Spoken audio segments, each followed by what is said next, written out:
Today is World AIDS Day, and it's roughly 19 to 20 years since I found out that I was HIV positive. My close family know, obviously, or otherwise I wouldn't be here telling you, but I've never really been out about it at work before. I've told the odd line manager and team members that I'm close to, but I've never really been generally out until my last job. And I think that was partly because there was a safe environment for me to do so, but also because I think I just had enough and I just felt like it wasn't something I was prepared to hide anymore. Now I talk about it as part of the diversity and inclusion courses that I run, particularly when I'm talking about or I'm being asked about people with long-term medical conditions and disabilities, etc. And I'm quite happy to share that information in the training room as part of the knowledge experience, the learning experience. But that's in the training room, so why am I talking to you about this today? Firstly, I talk about authenticity and vulnerability a lot, like all of the time. And I feel like while me talking about my HIV status publicly might leave me feeling a little vulnerable, it could potentially normalise it for people who don't know somebody who has HIV. To not do so would feel inauthentic to me. And as I mentioned before, I don't think that having HIV is something that people should feel ashamed of or feel the need to hide.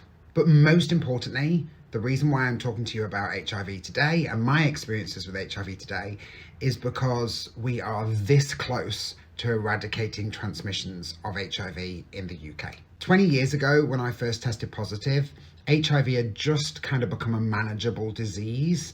I was told at my diagnosis that I would live a full and healthy life as long as I was on treatment and medication. But even then, though it was seen as a manageable disease at the time, I had no idea in my wildest dreams that we would be this close to actually ending transmissions of HIV in the UK. So how does my being out about my HIV status help?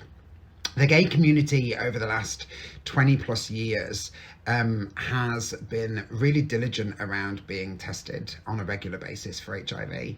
Back in the day, it would take, anywhere between 2 and 3 weeks before you get your results. And that has changed significantly today. Today, you will get your results, if it's a rapid test, within 20 minutes. Usually within a day, you'll have those results and you can have them sent straight through to your phone. In 2021, 2,955 people received an HIV diagnosis for the first time in the UK, and that is a 0.2% drop on the numbers from 2020. However, it's not the same for all groups of people.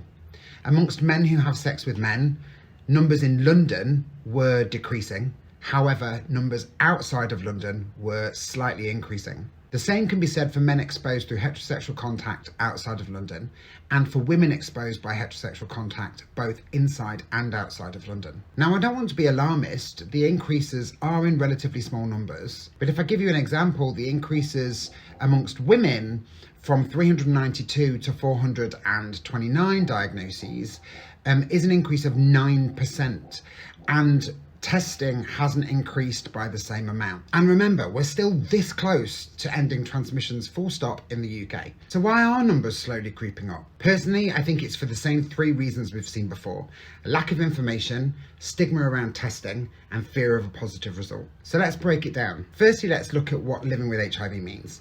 HIV is often compared to diabetes in that it is a manageable disease. It cannot be cured, but it can be managed. And the impact on your life can be quite minimal. So, for example, I take 1 pill a day and I get my bloods taken every 6 months just to check that everything's okay. And that's pretty much the impact on my life. Beyond that, I'm able to forget about the fact that I've got it. Secondly, if you're on medication and you're undetectable, you cannot pass HIV on. I need to say that again. If you're on medication and you're undetectable, which means that the amount of virus in your bloodstream is so little that a medical test can't detect it, then you cannot pass HIV on. And this is why breaking the stigma around testing is so important.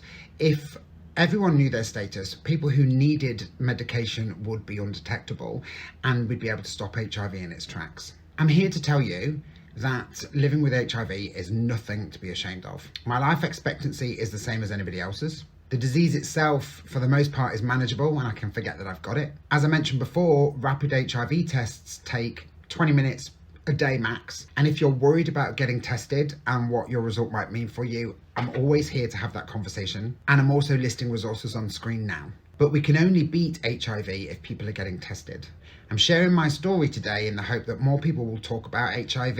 We can normalise that information. It can be out there. We can normalise testing on a regular basis. We can break down the stigma of living with HIV, and we can finally stamp out transmissions of HIV in the UK. But that's me. What can you do? You can talk about this video amongst your friends, share the video here on LinkedIn, and make getting tested part of your regular annual healthcare routine. Together we can end the transmissions of HIV in the UK, but only by sharing a little knowledge and a little regular effort from us all.